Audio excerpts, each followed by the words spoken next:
నా మీద, నా కుటుంబం మీద చేసినటువంటి పాశవికమైన దాడిని మీరందరూ చూశారు. సుమారుగా నెల రోజుల పైచిలుకు పాటు రాష్ట్ర వ్యాప్తంగా చర్చ కూడా చేశారు. నాకు తెలిసినంతవరకు ఇది ఒక దారుణమైన సంఘటనగానే అందరూ, ఏదో ఆ దాడి చేసిన వాళ్ళు మినహా, ఇది ఒక దారుణమైన సంఘటన, ఇలాంటివి ప్రజాస్వామ్యంలో జరగకూడనివి అనే విషయాన్ని చాలా చక్కగా ఎస్టాబ్లిష్ చేశారని కూడా నేను నమ్ముతా ఉన్నాను. దానితో పాటు అంతటితో ఆగకోకుండా నా మీద ఫిజికల్, లీగల్ దాడులతో పాటు ఇవాళ నా ఆస్తుల మీదకు దాడులు చేయాలనేటువంటి ప్రయత్నం ప్రభుత్వం చేస్తుందని చెప్పడం కోసం మీ ముందుకు ఇవాళ నేను వచ్చాను. అదేమిటంటే, నాకు సత్తెనపల్లి నియోజకవర్గంలో రెడ్డిగూడెంలో, అంటే రాజుపాలెం మండలంలో ఒక 22 ఎకరాల పొలం ఉంది. ఇది నేను కొనుక్కుని దాని చుట్టూరా ఫెన్స్ వేసుకొని కాస్త వ్యవసాయం చేసుకునేటటువంటి ప్రయత్నం చేస్తున్నాను. మీరు కూడా కొన్ని వీడియోలు చూసి ఉంటారు గతంలో కూడా. అక్కడ నిమ్మ మొక్కలు, మామిడి మొక్కలు, బత్తాయి మొక్కలు, ఇలాంటివన్నీ వేసుకొని కాస్త, అది వ్యవసాయం లాభం కోసం కాదు, ఒక హాబీగా చుట్టూరా ఫెన్స్ వేసుకుని చేస్తూ ఉన్నాను. దానికి హఠాత్తుగా నేను జైల్లో ఉన్న సమయంలో నాకు చెప్పారు, కొంత సర్వే పేరుతో రహస్యంగా వచ్చి అవన్నీ కూడా చెక్ చేసుకున్నారు నేను లేని సమయంలో. ఆ తర్వాత నాకు ఒక నోటీస్ ఇచ్చారు. ఎవరు? మండల సర్వేయర్ ఆఫీసర్, ఎంఆర్ఓ ఆఫీస్ నుంచి నాకు ఒక నోటీస్ వచ్చింది మొన్న ఈ మధ్యన. దానిలో ఏమన్నారంటే, మీ పొలాన్ని మేము సర్వే చేయాలి, మీకున్నటువంటి పొలాన్ని మేము సర్వే చేయాలి, పోయిన నెల 28వ తారీఖు 2 గంటలకి మీరు రావాలి, మీ డాక్యుమెంట్స్ అన్నీ తీసుకురావాలని ఒక నోటీస్ని ఎంఆర్ఓ ఆఫీస్ నుంచి నాకు సర్వ్ చేశారు. దానికి మేము రిప్లై ఇచ్చాము. సర్వే చేయటం ఏంటి, ఎవరు చేయమన్నారు, ఎందుకు సర్వే చేస్తున్నారు, నేనన్నా సర్వే చేయమని అడగాలి, లేదా నా పక్క పొలం వాడైనా కలిసిందండి రాంబాబు గారి దానిలో సర్వే చేయమని అడగాలి. ఎవ్వరూ సర్వే చేయమని అడగకోకుండా మీరు ఎందుకు సర్వే చేస్తున్నారు అని చెప్పి మళ్ళా మేము ఎంఆర్ఓ గారికి ఇచ్చాం, ఇది ఇల్లీగల్ అని. ఆ తర్వాత మళ్ళీ ఒక నోటీస్ ఇచ్చారు. దానిలో రాజుపాలెం మండల తహసీల్దార్ గారు ఏమంటారంటే, regional vigilance and enforcement officer గారు దీన్ని చెక్ చేయమన్నా అంట. Regional vigilance and enforcement officer గారు దీన్ని చెక్ చేయమన్నా అంట. దేనికంటే, దీనిలో ఒక గెస్ట్ హౌస్ ఉందట, దీనిలో ఒక స్విమ్మింగ్ పూల్ ఉందట, అందువల్ల దీన్ని చెక్ చేయాలి అని చెప్పేసి మళ్ళీ నోటీస్ ఇచ్చారు. This is also illegal. దానిలో స్విమ్మింగ్ పూల్ లేదు, ఒక బావి ఉంది, ఒక గెస్ట్ హౌస్ లాంటిది, ఒక పెంకుటింటిది ఉంది. ఉంటే కట్టుకోకూడదా మా పొలంలో? అది తప్ప? What is this? అంటే హెరాస్మెంట్ చేస్తారా మమ్మల్ని? సర్వేలు చేస్తారా వచ్చి రౌడీజంగా? లీగల్గా రావాలా? రీజనల్ ఎన్ఫోర్స్మెంట్ ఆఫీసర్కి నా పొలానికి సంబంధం ఏంటి? ఉంది, స్విమ్మింగ్ పూల్ ఉంటుంది అనుకోండి, బావి అనుకోండి, స్విమ్మింగ్ పూల్ ఉంటే, గెస్ట్ హౌస్ ఉంటే ఉండకూడదు. చట్ట వ్యతిరేకమా? నేను అడుగుతా ఉన్నా. మరి చంద్రబాబు నాయుడు చట్ట వ్యతిరేకమైనటువంటి కృష్ణానది గర్భంలో ఉన్నటువంటి గెస్ట్ హౌస్లో ఆయన నివసిస్తూ, నా పొలంలో ఒక చిన్న గెస్ట్ హౌస్, ఒక బావి ఉంటే దాన్ని మీరు ప్రశ్నిస్తారా? ఏంటి మీ ఉద్దేశం? అంటే అంబటి రాంబాబును 18 రోజులు జైల్లో పెట్టినా వినలేదు, కేసులు పెట్టినా వినలేదు, దాడులు చేసినా వినలేదు, కాబట్టి ఈయన మీద ఈ రకంగా మనం డిపార్ట్మెంట్ను తీసుకెళ్ళి ఎక్కిచ్చేద్దాం, భయపడిపోతాడు అనుకుంటున్నారు. పిచ్చోళ్ళలాగా ఉన్నారు మీరు. చంద్రబాబు నాయుడికి, లోకేష్ ఇంక పని పాట లేదనుకుంటా ఈ రాష్ట్రంలో. నా ఆస్తులు ఎక్కడ ఉన్నాయి, దానిలో ఏముంది అని రంధ్రాన్వేషణ చేసి ఏం చేస్తారు మీరు అని అడుగుతా ఉన్నా. ఇప్పుడు దాకా ఏం చేశారు, ఇంక ముందు ఏం చేస్తారు? Yes, that is my land, లీగల్గా కొనుక్కున్నటువంటి ల్యాండ్. దానిలో ఒక చిన్న గెస్ట్ హౌస్, అది కూడా ఏంటి, రేకులతో. నేను కట్టింది కూడా కాదు ఇది. నేను ఎవరి దగ్గర అయితే కొన్నానో వాళ్ళ దగ్గర ఆల్రెడీ ఉంది ఈ బావిను, దిగుడు బావి, వర్షపు నీళ్ళు నిలబడే బావి. అది చూపిస్తా, అది కూడా మళ్ళీ ప్రెస్ వాళ్ళందరికీ కూడా. అక్కడ నిర్మాణం చేసి పాడుపడిపోయినటువంటి ఒక గెస్ట్ హౌస్. నేను కొన్న తర్వాత ఆ రెండింటిని బాగు చేయించుకున్నా. ఏదో పెద్ద నేరంలాగా వేల కోట్ల రూపాయలు, లక్షల కోట్ల రూపాయలు నేనేదో దోచేసినట్టుగా what is this nonsense అంటే భయపెడుతున్నారా? భయపెట్టి ఏం చేస్తారు మీరు మమ్మల్ని? మీ చేతిలో అధికారం ఉంది కదా అని నేను లీగల్గా కొనుక్కున్నటువంటి భూమిలో ఏ రకమైన తప్పులు లేకపోయినా గెస్ట్ హౌస్ ఉంది, నోటీస్ ఇచ్చారు గెస్ట్ హౌస్ ఉందని. An allegation has been made against the former minister Sri Ambati Rambabu regarding construction of a guest house with a swimming pool in Reddigudem village, Rajupalem Mandalam, Palnadu district, and provide the details of where the guest house and swimming pool constructed in which so and so. ఎక్కడ guest house ఉందో కనుక్కోవాలంట. ఏంది ఇదేదో కొత్తగా వచ్చిందా? నిన్న మొన్న కట్టానా లేకపోతే నేను కట్టానా? ఈ రకంగా ఒక హెరాస్మెంట్ చేయాలనేటువంటి ఉద్దేశంతో ప్రభుత్వం దగ్గర నుంచి చంద్రబాబు నాయుడు గారు, అదేవిధంగా లోకేష్ గారు ఆదేశాల మేరకు మా ఆస్తుల మీదకి నోటీసు ఇచ్చే కార్యక్రమం చేస్తున్నారు. చంద్రబాబు నాయుడు గారు ఏమో కృష్ణానదిలో కట్టినటువంటి ఒక మంచి బంగాళాలో ఉంటాడు అనాథరితుడిగా.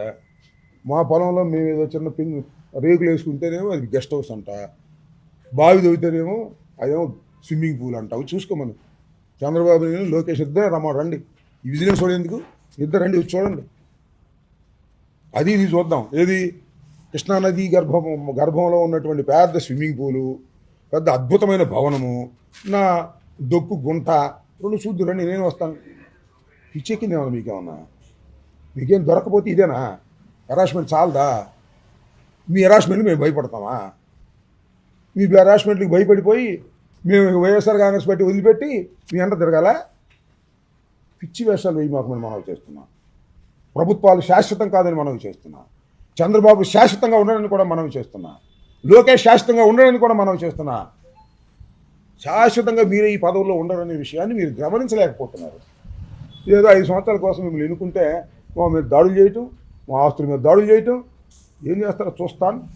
అన్నిటిని చట్ట ప్రకారంగా ఎదుర్కోవడానికి నేను సిద్ధంగా ఉన్నాను. ఇది అన్యాయం, అక్రమం, అధికారం ఉందని మీ ఇష్టం వచ్చినట్టుగా వ్యవహరించడం సరైన విధానం కాదని ఈ సందర్భంగా నేను ఈ ప్రభుత్వాన్ని, మరి ముఖ్యంగా లోకేష్ని హెచ్చరించదలుచుకున్నాను.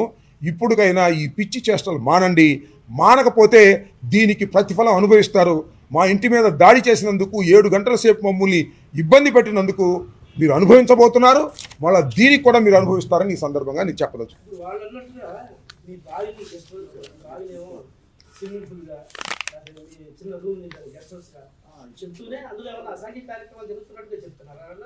అసాంఘిక కార్యక్రమాలు జైల్లో ఉంటే అక్కడ జరిగేది వాళ్ళు బొంద ఏంటి? అదేంటి? అట్లాంటివి ఏమి లేవు దీనిలో అలాంటివి ఉన్నాయని అన్నారు.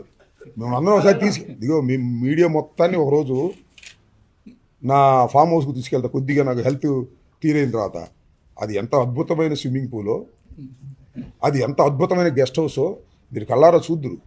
ఏమి దాపరిక ఉండదు. అంబటి రాంబాబు దగ్గర దాపరిక ఉండదు, చంద్రబాబు నాయుడు దగ్గర దాపరిక ఉంటుంది. కృష్ణా నదీ గర్భంలో నేను అడుగుతా ఉన్నా, ఈ రాష్ట్ర ముఖ్యమంత్రిని అడుగుతా ఉన్నా, ఈ రాష్ట్ర ముఖ్యమంత్రి కుమారుని అడుగుతా ఉన్నా, ఎక్కడున్నారా మీరు నివాసం? కృష్ణానదీ గర్భం కదా, ఆ ప్రవాహానికి అడ్డంగా ఇల్లు కడితే దానిలో ఉన్నారు. అక్కడ స్విమ్మింగ్ పూల్ ఉంది. ఆ మధ్యన వరద వచ్చినప్పుడు అది మునిగిపోయింది. అలాంటి కట్టడాల్లో ఉండి నేనేదో వ్యవసాయం చేసుకున్నా హుషారుగా అని నేను కొనుక్కుని దానిలో చిన్న రేకుల షెడ్యూని రిపేర్ చేసుకుంటే అదంటే స్విమ్మింగ్ గెస్ట్ హౌస్ లాగా ఉందంటే, స్విమ్మింగ్ పూల్ లాగా ఉందని నోటీస్ ఇస్తారా? ఏం చేస్తారా? నాకు అర్థం కాలేదు. చంద్రబాబు నాయుడు గారు, లోకేష్ గారు ఏం చేస్తారు మీరు? విజిలెన్స్ అండ్ ఎన్ఫోర్స్మెంట్ డిపార్ట్మెంట్ మీ చేతిలో ఉందని వాళ్ళు మీ మాట వింటారు కానీ నోటీసులు ఇస్తారు. రేపు మా చేతిలోకి రాదా విజిలెన్స్ అండ్ ఎన్ఫోర్స్మెంట్ డిపార్ట్మెంటు? ఏంటిది పిచ్చి చేస్తలు? పిచ్చెక్కినట్టుంది చంద్రబాబుకి. ఇది లడ్డు దగ్గర నుంచి చంద్రబాబు పిచ్చెక్కింది. నారా చంద్రబాబు నాయుడు గారు వెంకటేశ్వర స్వామి ప్రసాదంలో పంది కొవ్వు, చేప నూనె, గొడ్డు మాంసం కలిసిందని ఏ రోజు అన్నాడో ఆ రోజునే చంద్రబాబుకి శాపం తగిలింది. గుర్తుపెట్టుకోండి. భగవంతుడు క్షమించాడు. దుర్మార్గమైన మాటలు మాట్లాడాడు చంద్రబాబు నాయుడు గారు. ఏ నిరూపణ లేకోకుండా అన్యాయంగా జగన్మోహన్ రెడ్డి గారి మీద కోపంతో వెంకటేశ్వర స్వామి ప్రసాదాన్ని తప్పుపట్టాడో, అది నిరూపణ కానటువంటి దాన్ని నిరూపణైనట్టుగా దబాయిస్తున్నాడు, అల్లకల్లోలం చేసేస్తున్నాడు రాష్ట్రాన్ని. లడ్డూలో పందికోవు, లడ్డూలో పందికోవు, లడ్డూలో చేపలని, ఇదే ఈ మాటలతోనే రాష్ట్రాన్ని అల్లకల్లోలం చేయాలనుకుంటున్నాడు. చివరికి నువ్వే అల్లకల్లోలం అవుతావు, గుర్తుపెట్టుకోమని మనం చేస్తున్నా. వికటిస్తుంది, నువ్వు చేసినటువంటి పాపాలన్నిటి కూడా వికటిస్తుంది. అరే లడ్డూలో ఏదైనా ఉంది అని ఉంటే తేల్చాల్సింది డిపార్ట్మెంటు, తేల్చాల్సింది ల్యాబ్లు, తేల్చాల్సింది సిట్టు, తేల్చాల్సింది సిబిఐ. ఎవరయ్యా నాకు అర్థం కాదు. ముఖ్యమంత్రి అయితే జగన్మోహన్ రెడ్డి గారి మీద కోపం ఉంటే ఆయన హయాంలో జరిగిపోయిందని చెప్పేసి తప్పుడు ప్రచారం చేస్తే, ఈ తప్పుడు ప్రచారం చేయబట్టి ఇవాళ ఇన్ని అరిష్టాలు జరుగుతున్నాయి రాష్ట్రంలో. ఇన్ని అరిష్టాలు ఎప్పుడైనా జరిగినాయా? దేవాలయాలు ఎప్పుడైనా ఇన్ని మరణాలు జరిగినాయా? ఇలాంటి మరణాలు జరుగుతున్నాయంటే కేవలం చంద్రబాబు నాయుడు గారు శ్రీ శ్రీ శ్రీ వెంకటేశ్వర స్వామి ప్రసాదాన్ని రాజకీయంగా వాడుకోవాలని చేసిన ప్రయత్నం వల్లనే ఇలాంటి అరిష్టాలు వస్తున్నాయి. ఇప్పటికైనా గ్రహించమని మనం చేస్తున్నాం. సమాజాన్ని రెండుగా చీల్చేయాలనుకుంటున్నాడు, చీల్చేసి ఏదో దానిలో లబ్ధి పొందాలని అనుకుంటున్నాడు. ఇది సరైనటువంటి విధానం కాదని కూడా చెప్పదలుచుకున్నాను. ఇలా మా గెస్ట్ హౌస్లు అంటాడు, మా పొలాలు అంటాడు, ఏం చేస్తాడో నాకు అర్థం కాల. రేపు మా ఇంటికి కూడా నోటీస్ ఇస్తారు, దీనికి కూడా నోటీస్ ఇస్తారు. లీగల్గా సంపాదించుకున్నటువంటి ఆస్తులు ఏమాయి ఆ మీద ఇంకా చేస్తారు నాకు తెలుసు. ఇంకా ఎదుగుతున్నారు, అయితే లిక్కర్ ఎదుగుతారంట, ఆ ట్రాన్స్పోర్ట్లు ఎదుగుతారంట, నన్ను 18 రోజులు పెట్టడం కుదరదంట, ఇంకా పెట్టాలంట. పెట్టుకోండి, ఎవడు కదా పెట్టుకోండి. నేను మొన్నే చెప్పా కదా, సెంట్రల్ జైల్లోంచి వచ్చేటప్పుడే చెప్పా మళ్ళా వస్తానని. భయపడే ప్రశ్న లేదని మనం చేస్తున్నాం. భయపడి రోజు తెచ్చే కంటే ఒకేసారి చూసుకుంటాం ఏదైనా ఉంటే. ఇంత దుర్మార్గం అండి, ఇంత అన్యాయం అండి, ఇంత అక్రమం అండి. మమ్మల్ని ఎంట పడతారా? పడండి చూద్దాం. అన్నిటికీ ప్రజలు ఉన్నారు, పైన భగవంతుడు ఉన్నాడు, గుర్తుపెట్టుకోండి. అన్నిటికీ సమాధానం చెప్పే రోజు ఒకటి వస్తుంది. చంద్రబాబు నాయుడు గారు, మీ ఘోరాలకి క్రూరాలకి ప్రజలు చూస్తూ ఊరుకుంటారని అనుకోకండి. 2 సంవత్సరాలు అయిపోయింది, ఇంక 3 సంవత్సరాలు ఉంది, అంతేగా. ఇంకా దగ్గరికి వస్తుంది. దగ్గరికి పోయిందో తెలిసింది మీకు దీన్ని మజా ఏంటో, ప్రజల్లో ఎంత వ్యతిరేకత ఉందో అప్పుడు తెలుసు. ఓకే, ఎవరు అనుకునేది టీడీపీలోకి వస్తాను, ఎవడు అనుకోడు. అదే అవును పని వాడు అనుకుంటాను,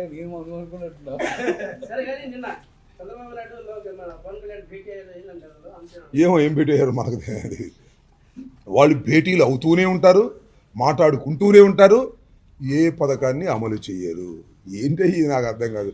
వెంకటేశ్వర స్వామికి ఇవాళ జరుగుతున్న కొండ మీద ఏం జరుగుతుందో చూశారుగా, ఆ చైర్మన్ గారి వ్యవహారాలు, ఈ వ్యవహారాలు అన్నీ. అసలు ఒక్క అభివృద్ధి కార్యక్రమం లేదు, ఒక్క సంక్షేమ కార్యక్రమం లేదు. అన్నీ ఈనాడు ఆంధ్రజ్యోతిలో వార్తలు వేసుకోవడం తప్ప ఏదీ లేనటువంటి పరిస్థితి వాళ్ళు వచ్చింది. ఈ కూటమి ప్రభుత్వం అటర్ ఫ్లాప్ అని ప్రజలు నిర్ణయించుకున్నారు. ఓటేసి టైం ఉంది కాబట్టి వెయిట్ చేస్తున్నారు. భేటీలు జరుగుతూనే ఉంటాయి. పవన్ కళ్యాణ్ గారు, చంద్రబాబు నాయుడు గారు భేటీలు వేసుకుంటూనే ఉంటారు, కూర్చుంటూనే ఉంటారు, మాట్లాడుకుంటూనే ఉంటారు. బుస్ ఏముండదు. షేర్ చేయండి, లైక్ చేయండి, సబ్స్క్రైబ్ చేయండి. మరిన్ని వీడియోల కోసం బెల్ సింబల్ పై క్లిక్ చేయండి.